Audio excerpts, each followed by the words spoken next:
la Segunda Guerra Mundial, el mundo clamaba por justicia. Los juicios de Nuremberg se convirtieron en el símbolo de esa búsqueda, un esfuerzo sin precedentes para responsabilizar a los arquitectos del horror nazi. Sin embargo, mientras los líderes más visibles enfrentaban a sus jueces, muchos otros responsables de crímenes atroces lograron desvanecerse en las sombras, iniciando una de las cacerías humanas más extensas de la historia. Fotografías de Josef Mengele, primero como un joven apuesto y luego con el uniforme de las SS. Narrador. Josef Mengele, conocido como el Ángel de la Muerte en Auschwitz, personificó la perversión de la ciencia al servicio del odio. Como médico del campo, decidía quién vivía y quién moría con un simple gesto, y sometía a prisioneros, incluyendo niños, a experimentos inhumanos y sádicos. Al terminar la guerra, Mengele utilizó las Ratlines, rutas de escape organizadas por simpatizantes para huir. Mapa animado que traza una ruta desde Alemania, pasando por Italia, hasta llegar a Argentina. Narrador. Con documentos falsos, se refugió en Sudamérica, moviéndose entre Argentina, Paraguay y Brasil. Vivió durante décadas bajo la constante amenaza de ser capturado por cazadores de nazis como Simon Wiesenthal, pero siempre lograba eludir a sus perseguidores. Finalmente, en 1979, murió ahogado en una playa brasileña, llevándose sus crímenes a la tumba sin haber enfrentado jamás a un tribunal. Imágenes superpuestas de documentos falsificados, pasaportes y mapas. Narrador. La impunidad de Mengele contrasta con el destino de otro fugitivo clave, un burócrata cuya captura cambiaría la historia de la justicia internacional. Fotografías de Adolf Eichmann en su oficina, rodeado de papeles y mapas. Narrador. Adolf Eichmann no era un asesino de primera línea, sino el meticuloso organizador de la solución final. Como jefe de la sección judía de la Gestapo, coordinó la logística de la deportación de millones de personas hacia los campos de exterminio. Su eficiencia burocrática fue fundamental para la escala industrial del Holocausto. Al igual que Mengele, Eichmann escapó a Argentina, donde vivió una vida discreta bajo el nombre de Ricardo Clement.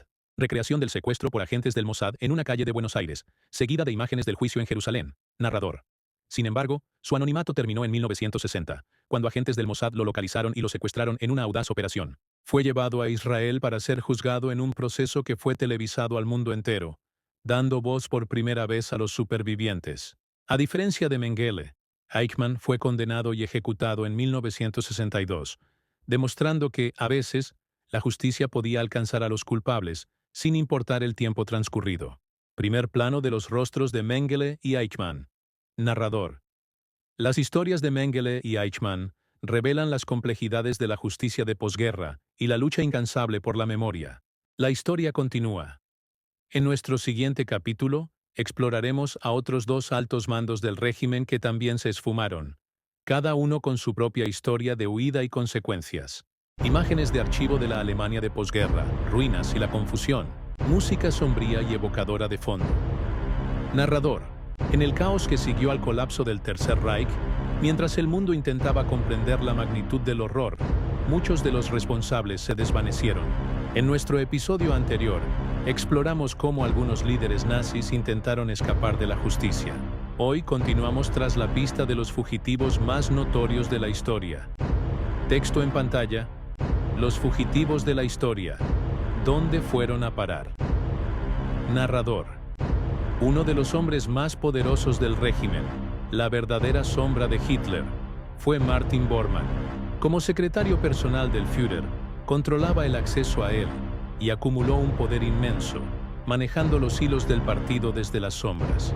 Con la caída de Berlín, Bormann desapareció sin dejar rastro, desatando una de las cacerías humanas más grandes de la posguerra. Durante décadas, el mundo se preguntó, ¿dónde estaba Bormann? Los rumores lo situaban en Sudamérica, viviendo bajo una identidad falsa, alimentando mitos y especulaciones. Se organizaron búsquedas internacionales y su nombre se convirtió en sinónimo del nazi fugado por excelencia. Sin embargo, la verdad era mucho menos novelesca. En 1972, durante unas obras en Berlín, se descubrieron unos restos óseos. Años más tarde, pruebas de ADN confirmaron sin lugar a dudas que pertenecían a Martin Bormann. Había muerto en mayo de 1945, intentando escapar de la ciudad sitiada.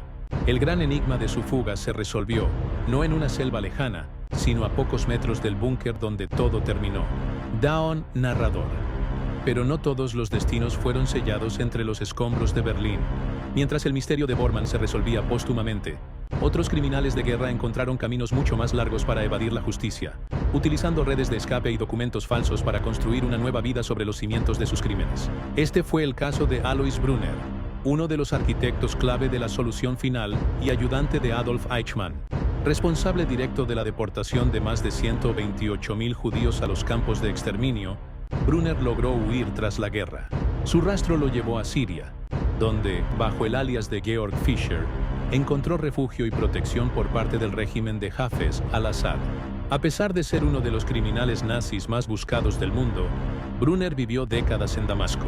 Los cazadores de nazis, como Simon Wiesenthal, nunca cesaron en su empeño por llevarlo ante la justicia, pero todos los intentos de extradición fracasaron.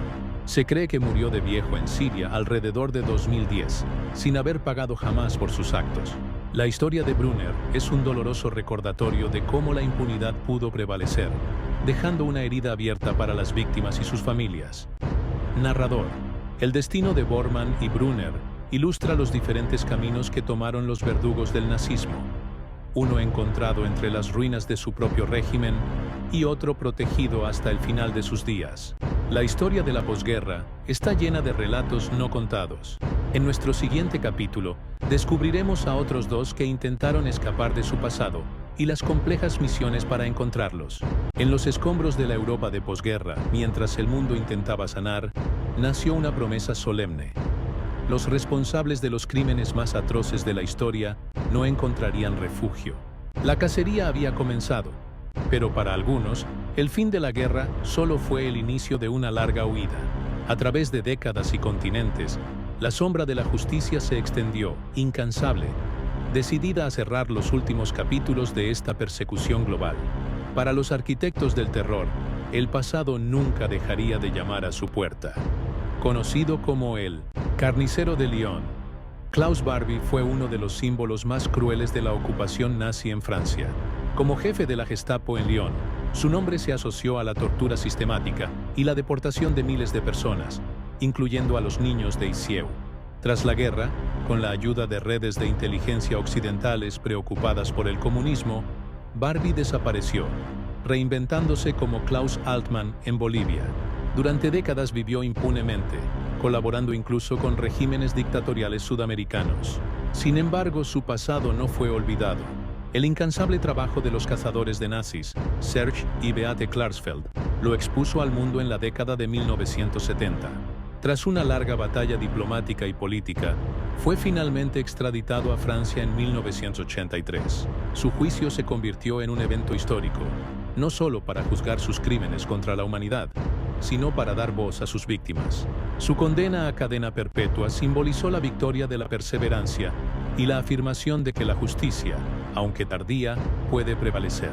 Mientras el destino de algunos criminales se sellaba en los tribunales, el de otros se disolvía en el caos del colapso del Tercer Reich, dejando tras de sí un velo de misterio y especulación. Archivos desclasificados y testimonios contradictorios alimentaron leyendas, convirtiendo a ciertos fugitivos en fantasmas de la historia, cuya desaparición es tan inquietante como sus crímenes. El caso más emblemático es el de Heinrich Müller, el jefe de la Gestapo y superior directo de Adolf Eichmann. Figura central en la planificación y ejecución del Holocausto, Müller fue visto por última vez en el búnker de Hitler en Berlín, durante los días finales de la guerra en mayo de 1945. Después de eso, se desvaneció sin dejar rastro. ¿Murió en los combates por la capital? ¿Logró escapar a través de las Radlines hacia Sudamérica? ¿O fue capturado por los soviéticos y utilizado por sus servicios de inteligencia? A lo largo de los años, surgieron innumerables teorías y supuestos avistamientos, pero ninguna pista condujo a una conclusión definitiva. Su tumba, supuestamente encontrada en un cementerio judío de Berlín, resultó contener los restos de otras personas. El enigma de Heinrich Müller perdura como el mayor misterio sin resolver de la cacería de nazis, un recordatorio de que algunos de los peores criminales de la historia quizás nunca enfrentaron la justicia. La búsqueda de estos hombres revela una compleja red de complicidades, fracasos y triunfos tardíos. Desde los juicios de Nuremberg hasta la captura de Eichmann y la condena de Barbie. Cada caso reafirmó el compromiso con la justicia. Sin embargo, los fantasmas como Müller nos recuerdan los límites de esa búsqueda. El legado de estos eventos no reside solo en los veredictos emitidos, sino en la memoria inquebrantable de las víctimas y en la lección universal de que la lucha contra la impunidad es un deber que trasciende generaciones. Recordar es la única forma de asegurar que la oscuridad nunca vuelva a prevalecer. El vídeo comienza con una secuencia de imágenes de archivo. Mapas antiguos del mundo con líneas rojas trazadas entre Europa, Sudamérica y África. Aviones de hélice despegando, barcos zarpando en la noche. Superpuesto en la pantalla, aparece el texto: La implacable búsqueda, donde la justicia no conoce fronteras. Narrador. En el capítulo anterior, seguimos las sombras de criminales que creyeron haber escapado del juicio de la historia. Pero la tenacidad de sus perseguidores demostró que la memoria no se borra tan fácilmente. Hoy, continuamos esta persecución a través de los continentes, desvelando el destino de dos de los fugitivos más buscados del Tercer Reich. La pantalla muestra una fotografía en blanco y negro de un hombre con uniforme de las SS, seguida de otra del mismo hombre, ya anciano, en un tribunal. Narrador. Josef Schwamberger, conocido como el verdugo de Rozwadów, fue comandante de varios campos de concentración en Polonia. Su nombre era sinónimo de terror y muerte arbitraria, responsable directo del asesinato de miles de personas. Tras la guerra, utilizó las redes de escape para huir a Argentina, donde vivió oculto durante décadas bajo una identidad falsa. Sin embargo, los cazadores de nazis, liderados por Simon Wiesenthal, nunca abandonaron su rastro. Tras años de investigación y complejas negociaciones diplomáticas, Schwamberger fue finalmente localizado y extraditado a Alemania. En 1992, enfrentó a la justicia, y su juicio se convirtió en un símbolo de perseverancia. Su condena a cadena perpetua envió un mensaje claro: no importa cuánto tiempo pase, la justicia puede y debe prevalecer. Transición visual. Titulares de periódicos antiguos aparecen en pantalla. Algunos anuncian la captura de Schwamberger, mientras que otros muestran fotos de un hombre con la palabra desaparecido. Narrador. Pero no todas las cacerías tuvieron el mismo final. La captura estratégica de Schwamberger contrasta profundamente con la historia de una evasión que rozó la perfección. Un fantasma que se desvaneció antes de poder ser juzgado. Aparecen varias fotos de un hombre de aspecto severo, Aribert Heim, conocido como el Doctor Muerte. Se muestran ilustraciones conceptuales de experimentos médicos crueles en un campo de concentración. Narrador. Aribert Heim fue uno de los médicos más sádicos del campo de Mauthausen. Realizó experimentos atroces en prisioneros, inyectándoles veneno directamente en el corazón y mutilándolos sin anestesia. Después de la guerra, desapareció, iniciando una de las búsquedas más largas y frustrantes de la posguerra. Durante más de 60 años, su rastro fue seguido por todo el mundo. Sudamérica, España, los Balcanes. Se tejieron innumerables teorías sobre su paradero, pero Heim siempre parecía estar un paso por delante. La verdad no se descubrió hasta 2009, cuando una investigación periodística reveló que había muerto de cáncer en El Cairo en 1992, viviendo sus últimos años bajo una identidad árabe. El Doctor Muerte logró evadir la justicia terrenal hasta el final, un sombrío recordatorio de que algunas cuentas nunca llegaron a saldarse. El vídeo cierra con una reflexión visual, mostrando imágenes superpuestas de los rostros de Schwamberger y Heim. Narrador. Dos fugitivos, dos destinos distintos que reflejan la compleja lucha entre la impunidad y la justicia. La historia aún tiene más capítulos por revelar. En nuestra próxima entrega, exploraremos a dos figuras más, cuyas huidas y las complejas operaciones para traerlos a la justicia nos ofrecen nuevas perspectivas sobre este oscuro periodo. En la encrucijada del tiempo, donde la memoria se enfrenta al olvido, la búsqueda de justicia se erige como un pilar inquebrantable. Este es el capítulo final, el cierre de una cacería que se extendió por décadas. Un recordatorio de que la historia exige rendición de cuentas, sin importar cuánto tiempo transcurra. Es el fin de la búsqueda, la conclusión de la historia de los fugitivos más infames del siglo XX.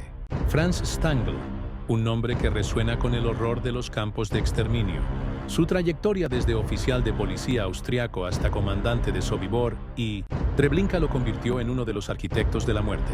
Bajo su mando, cerca de 1 millón de personas fueron asesinadas. Tras la guerra, Stangl utilizó las infames Ratlines, las rutas de escape organizadas para nazis, huyendo primero a Siria y luego estableciéndose en Brasil. Vivió en la impunidad durante años, hasta que la tenacidad de los cazadores de nazis lo encontró. Su extradición a Alemania Occidental en 1967 abrió las puertas a uno de los juicios más significativos de la posguerra. Los testimonios revelaron la fría eficiencia de su maquinaria de exterminio, culminando en una condena a cadena perpetua. Stangl murió en prisión, un final que, aunque tardío, simbolizó el alcance ineludible de la justicia. El peso del pasado, sin embargo, aún guardaba secretos. Mientras el mundo procesaba la captura de figuras como Stangl, otros criminales seguían ocultos, viviendo vidas anónimas construidas sobre cimientos de atrocidades. El caso de Stangl nos lleva al último refugio de otro fugitivo, uno que lograría eludir su destino durante mucho más tiempo. László Csátáry, un oficial de policía húngaro, fue responsable directo de la brutal persecución y deportación de más de 15.000 judíos al campo de Auschwitz. Al finalizar la guerra, fue condenado a muerte en ausencia, pero para entonces ya había desaparecido. Escapó a Canadá, donde vivió como un respetado comerciante de arte durante décadas, ocultando su identidad y su pasado sangriento. No fue hasta que el Centro Simon Wiesenthal, en su incansable labor, siguió su rastro y lo localizó. En Budapest, en 2012, que su vida oculta se desmoronó. A sus 97 años, se convirtió en el criminal de guerra nazi más buscado del mundo. Su arresto domiciliario marcó el inicio de un proceso judicial que la sociedad anhelaba. Sin embargo, Csátáry murió antes de que el juicio finalizara, dejando una sensación de justicia incompleta, un capítulo cerrado sin un veredicto final. Así concluye nuestra serie. A través de memoriales y el recuerdo de las víctimas, la historia nos enseña una lección perpetua. La lucha por la justicia es una maratón, no una carrera. Aunque algunos criminales evadieron la condena definitiva, la memoria colectiva se asegura de que sus crímenes jamás sean olvidados, sirviendo como advertencia eterna para las generaciones futuras y garantizando que el eco de sus atrocidades nunca se apague.